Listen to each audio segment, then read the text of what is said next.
Nyo simplicity. Wow. So, maganda to, no? Kasi parang, yan, sakto. Yan, meron tayong flow, pleasure. So, chill-chill lang dito ang peg ninyo, Sagittarius. It's about time now for you to, to simplify your life. Tanggalin talaga, sa buhay ninyo kung ano yung mga nagpapahirap sa'yo, ano yung nagpapabigat sa'yo, ano yung mga nagdudulot ng negativity sa inyo. So, it's about time na for you to let them go. Just simplify your life, okay? Para walang kayong stress, walang magdudulot sa inyo ng sakit ng ulo, kaguluhan, yung mga ganon. And you just need to go with the flow, okay?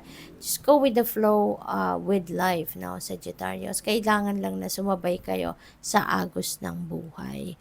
Alright? At when you are following the flow of life, 'di ba? Mapapansin ninyo na kaigaan ng inyong mga sitwasyon. You will feel na even if may mga problema kayong pinagdadaanan, but when you are going with the flow with life, you are surrendering to God, mararamdaman ninyo yon, mafe-feel ninyo yon na magaan, no, ang journey. Lumilipas or lilipas ang araw na kahit may problema kayo, magaan pa rin ang inyong pakiramdam. Kaya importante na mag-surrender na lang tayo sa universe. Mag-surrender tayo sa Panginoon. Everything, let's just offer it to God. Okay? So, we have pleasure. Deserve nyo naman yan, Sagittarius.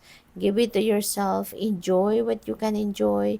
Namnamin ninyo, no, ang mga biyaya na binibigay sa inyo ng Divine Universe. Any kind of blessings, no, na nandiyan dyan sa inyong harapan.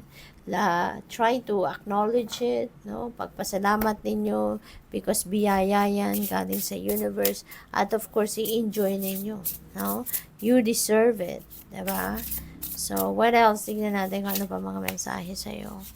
We have reconciliation. So, yan. So, isa din ito, no, na makakapagpagaan ng inyong pakiramdam, yung magkaroon na kayo ng pagbabate, pag-aayos, no, ng kung sino man, no, na meron kayong naging away or nagkaroon kayo ng hindi pagkakaintindihan in the past, no.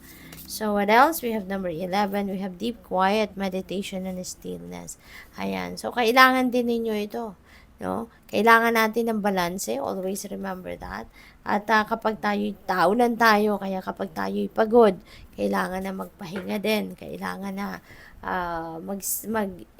put yourself into stillness muna. Mag-meditate kayo, 'di ba? Mag-breathing exercises kayo. Those are just few things na magagawa ninyo para ma-relax kayo,